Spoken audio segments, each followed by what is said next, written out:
Bonjour à tous, bienvenue sur ma chaîne. Aujourd'hui, on va regarder ma bibliothèque de jeux de société. Je vais vous présenter mes jeux classiques, mes jeux à deux, mais aussi d'autres jeux plus originaux.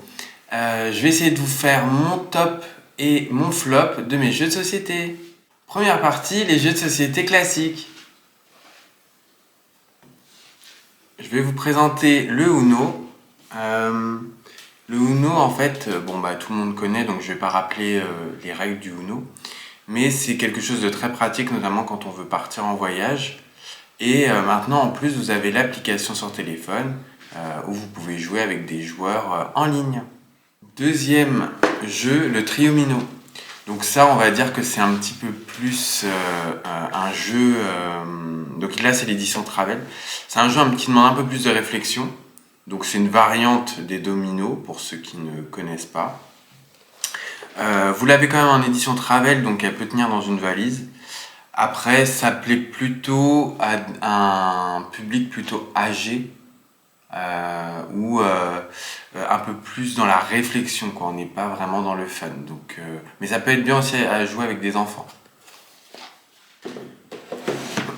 Donc là, vous avez une édition du Milborn. Donc pour ceux qui connaissent le Milborn, c'est vraiment un jeu sympa, de tout âge. Donc là, c'est une édition mignon. Il faut savoir que vous pouvez le trouver dans pas mal de magasins de déstockage, pas trop cher. Donc vraiment, s'il y en a un que je devais choisir, ça serait vraiment le Milborn. Alors le plateau de jeu, il est un petit peu grand, mais vous pouvez le trouver vraiment en format voyage. Et il pourra tenir dans votre valise. Le classique Scrabble. Alors on aime ou on n'aime pas, je pense, le Scrabble, parce que les règles sont assez simples, mais en même temps, le jeu peut être vite compliqué, puisque il faut être vraiment imaginatif. Après, ça peut être pratique pour les enfants, notamment, pour qu'ils développent un petit peu leur orthographe, tout ce qui est syntaxe.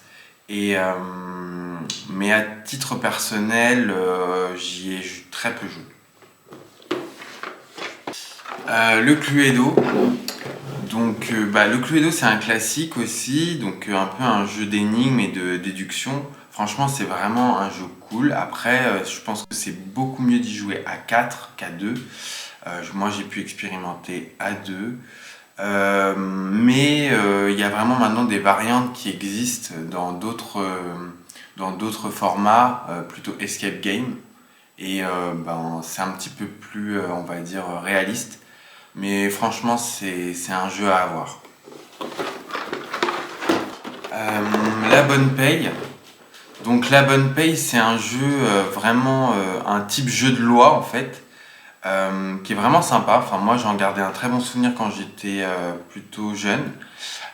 Ici, c'est la version électronique. Vous l'avez comme le Monopoly dans plein de versions. Après, honnêtement, maintenant, au vu de la diversité des jeux, ça a un peu mal vieilli pour ma part. Monopoly.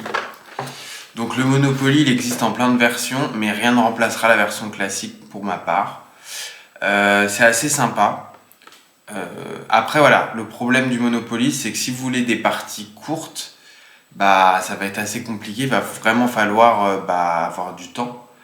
Et c'est assez difficile d'emmener ça en voyage. Alors je sais qu'il y en a qui existent en version pocket, mais franchement c'est pas pratique.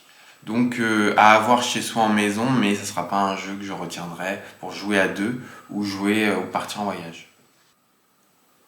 Après les jeux classiques, je vais vous présenter les jeux un peu plus originaux, un peu moins connus du grand public, mais que vous connaissez peut-être déjà. Donc là on va parler un peu plus des jeux qui se jouent à deux. On a le Jaipur qui est un classique. Donc en fait on pioche des cartes, on amasse des ressources qu'on échange ensuite contre des jetons qui valent des points. Et à la fin de la partie, en fait, tout simplement, celui qui a le plus de points qui gagne. C'est un jeu vraiment addictif, vraiment sympa à jouer à deux. En plus, petit format et un beau visuel, en tout cas en voyage quand on joue à Jaipur.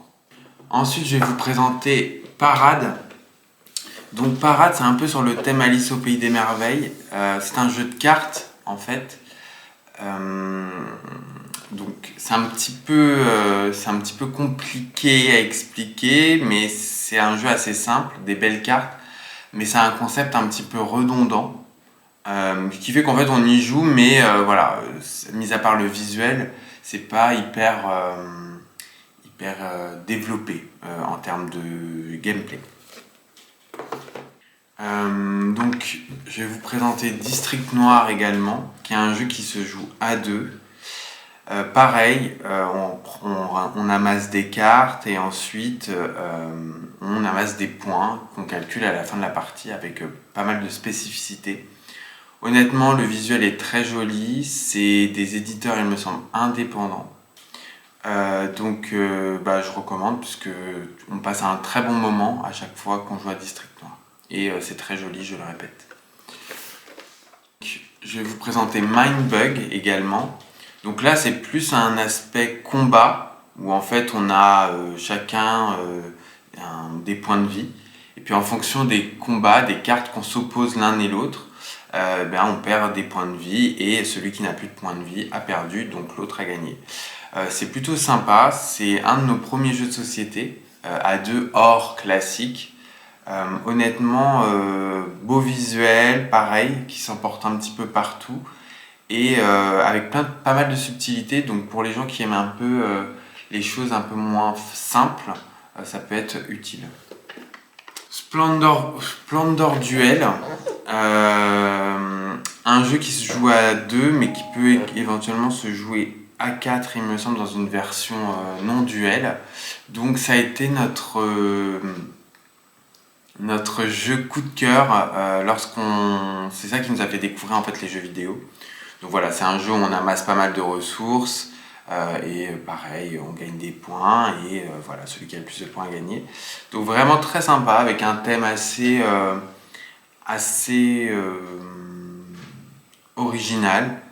Donc franchement, je recommande. Voilà, ces jeux-là, ces 5 jeux-là que je vous ai présentés, franchement, je les recommande. Là, je vais vous en présenter d'autres qui sont deux autres qui sont un peu moins, ceux que je recommande un peu moins parce qu'ils sont très redondants. Donc il y a Similoid Histoire, pardon. En fait, chacun a un personnage et en fait, il faut deviner à coup de questions, savoir quel est le personnage de l'adversaire.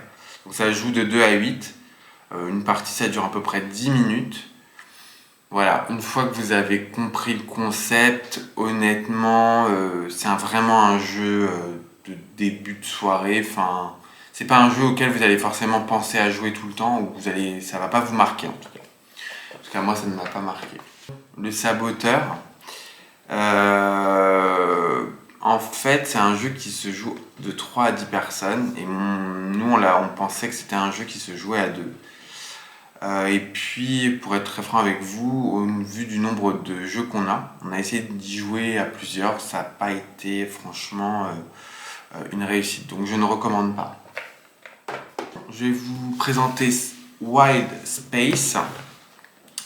En fait, c'est un jeu qui se joue même tout seul, mais auquel on n'a pas du tout compris le principe.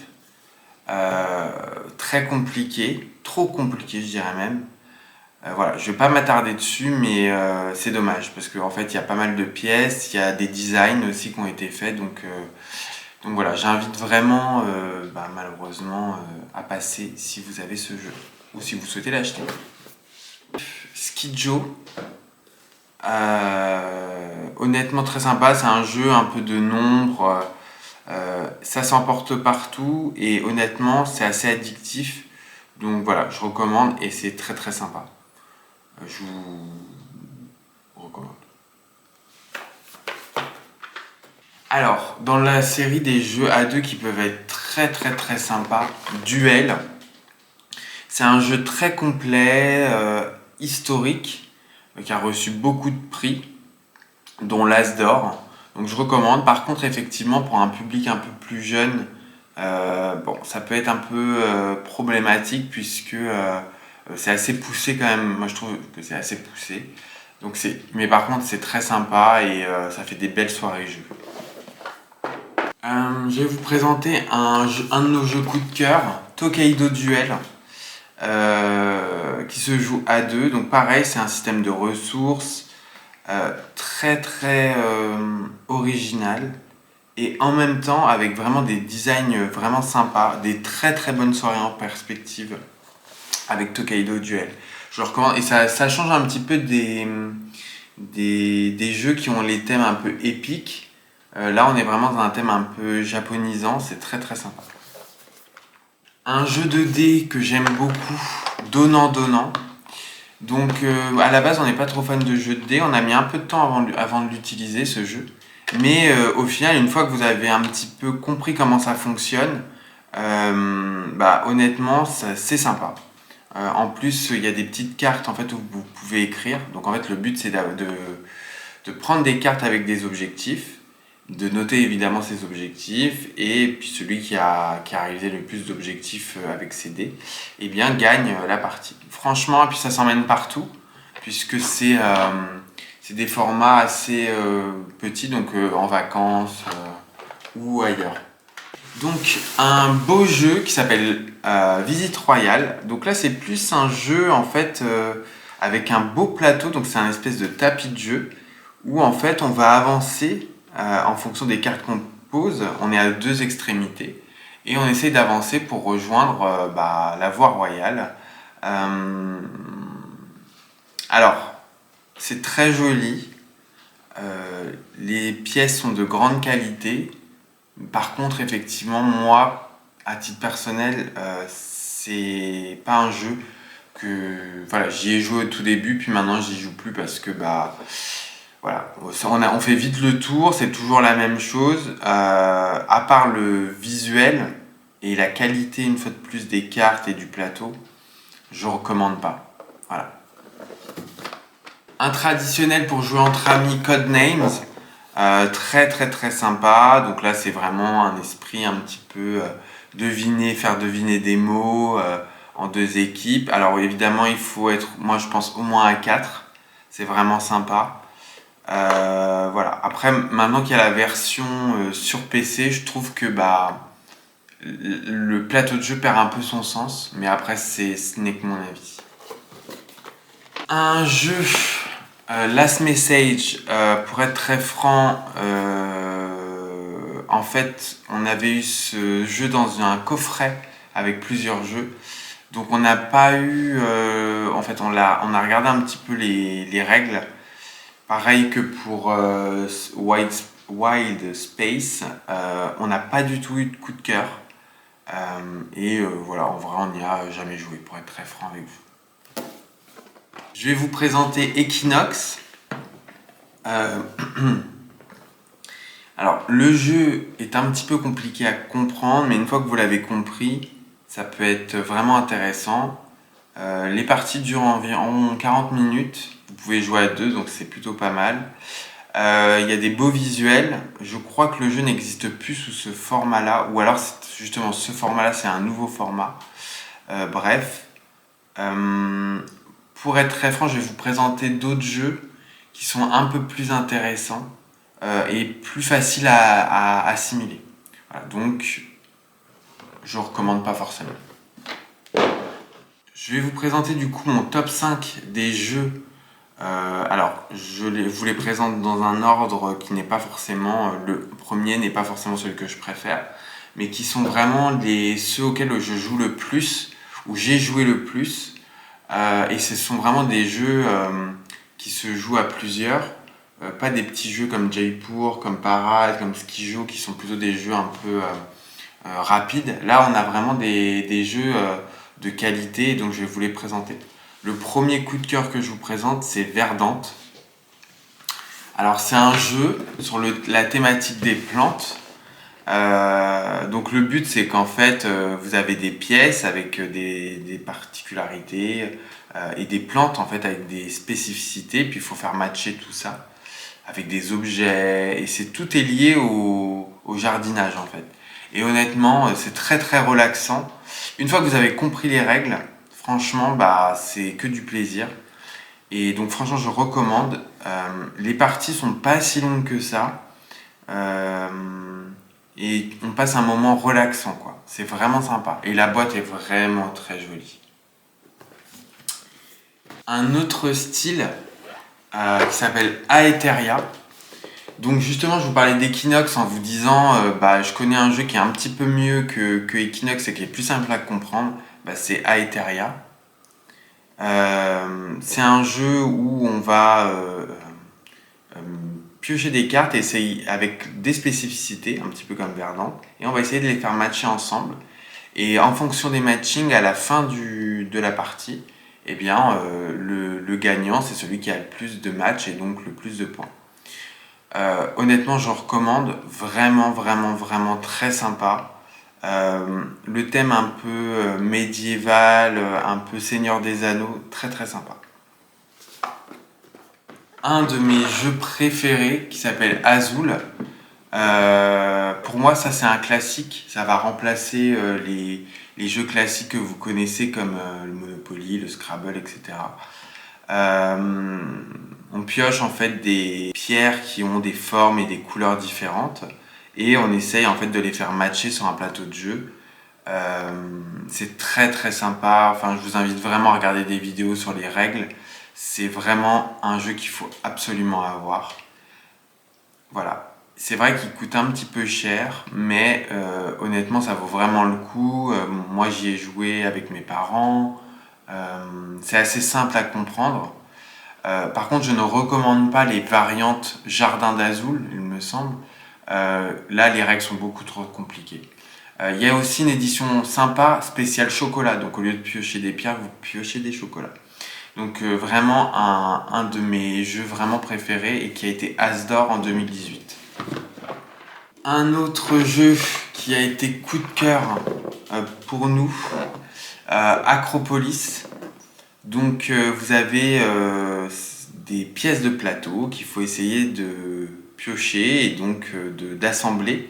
Et en fonction des assemblages, vous avez plus ou moins de points. C'est un jeu très simple, très facile d'accès. Et pareil, j'y ai joué avec mes parents et ils ont beaucoup apprécié. Je pense que voilà, vous pouvez jouer avec des plus petits, des plus grands, des plus âgés. Et c'est sous le thème de la Grèce antique, donc c'est assez sympa. Et voilà, c'est très simple à comprendre. Une fois que vous avez compris, les parties sont très très fluides. Et c'est une vingtaine de minutes par partie. Donc franchement, très très très très bien. Le dernier jeu que je vais vous présenter, c'est un jeu qui ne paye pas de mine. Donc le jeu s'appelle Battleship. C'est un jeu un peu format jeu de dames, mais beaucoup plus accessible. Alors le plateau comme ça, le jeu comme ça ne donne pas forcément envie, mais on se laisse vraiment gagner par l'aspect un peu facile, entraînant. On peut y jouer à 2, à 4. C'est très très simple, vous pouvez jouer avec des plus jeunes, des moins jeunes. Il y a un beau plateau, il y a des belles pièces. Franchement, je recommande. Voilà, c'était ma collection de jeux de société. N'hésitez pas à mettre un commentaire si vous voulez échanger et à vous abonner. À bientôt!